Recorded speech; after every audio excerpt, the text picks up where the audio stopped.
Hey guys, welcome back to Convention Reviews. So this week I really wanted to do another compilation of fan submitted story times. And as I was reading through what was submitted, by the way, if you have your own story time, check the link in the description so you can see where to submit it. I noticed I had some pretty good ones. I was making a pretty good list, and I'll probably save those for next time, because I came upon one that was, significantly longer than the typical story that is submitted to me. At first, I was hesitant because normally this long of a story would take up an entire video, but I read through it anyway. Of course, I want to give it a chance, and I really loved it. So today, for the first time ever, we're only doing one fan submitted story in this video, but I think it's something special. I think you're really gonna like it. We're going through the story of someone's first con experience ever, and I think everyone who's ever been to a convention will find something to relate to in this story. I know I certainly did. Unfortunately, the submitter did not leave their name, so I have no idea who submitted this, but thank you so much. I really enjoyed reading through it, and I hope all of you guys are gonna enjoy hearing it. Without further ado, let's just jump into it.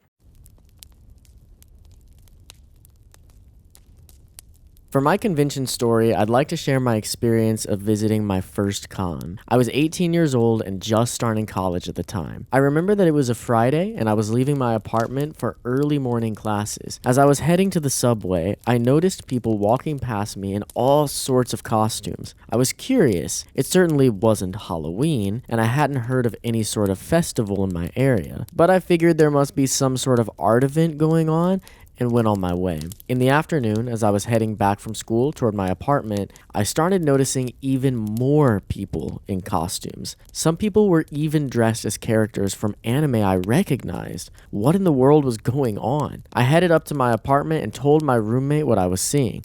My roommate, who had already lived here for a year, told me that all the folks I saw dressed up were cosplayers, and they were here because a nearby hotel was hosting an anime convention, Anime USA in this case. And it was literally a few blocks away from my apartment. My jaw dropped to the floor. An anime convention? Here? She had to be kidding. I had heard of anime conventions, but I assumed they were exclusively and only in very big cities, and there was no way I could ever hope to go to one. My roommate, who was also in the otaku scene, told me that all you had to do was go down and pay for the day, and you could spend your time there. Something inside me lit up. I had to go.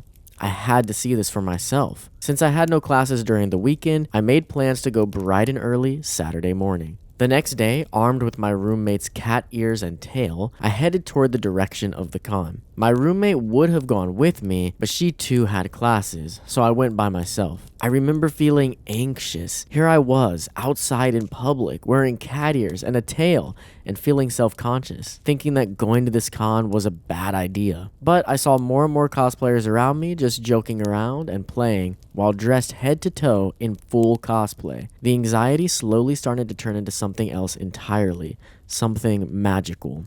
I was going to be surrounded by people who, regardless of what they looked like or what they were dressed as, felt free to be themselves. When I reached the hotel, it was only about a 10-minute walk, it was like stepping into a different world. I felt this energy that I had never felt before. It felt like pure, unadulterated joy that I never thought possible. I couldn't stop smiling. My anxiety and nervousness just melted away completely, and I was just drowning in such a positive and uplifting environment.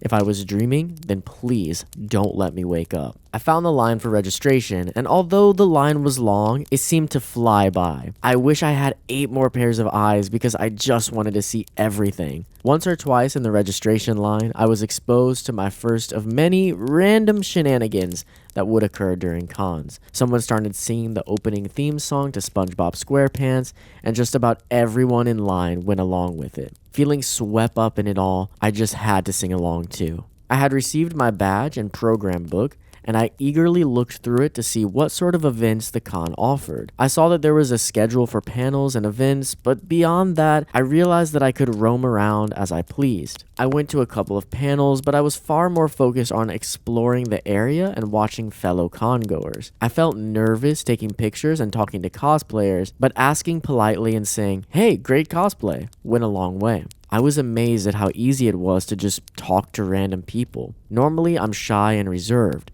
But this time around, it was like a completely different person stepped out and took direct control. Before the weekend was up, I had made a few new friends, and we would be going out for dinner at a nearby eatery. I loved Saturday so much that I had to go back again the next day and relive it all over again. I didn't know the concept of weekend badges yet, so I simply bought a Sunday badge for the day. I noticed that while the energy was still there, it was a bit more subdued. Sunday was the last day of the con, so people were packing up. I remember feeling something bittersweet the entire time. The con was ending. I had to make the most of it while I was here and stayed until the very end. I didn't want to lose that magical feeling. On my way home, once the con was officially done, I remember feeling great sadness. I didn't know it at the time, but I was experiencing post-con depression. The con was amazing. I had never experienced anything even close to that. I met wonderful people, saw the most amazing things, and for a while, I was out of my shell and just surrounded by open and accepting people. Would I ever feel anything like that again? Convinced that that would be the last time I could be in such an environment again, I kept my badge as a keepsake instead of throwing it out and put it somewhere special. I was feeling pretty despondent over the next couple of days until here comes my roommate to the rescue again. She told me that yet another con would be in the area in a few months at the same hotel, no less. Wait, there are more of these things? So I did a little research. Turns out there are a lot of cons just like the one I went to.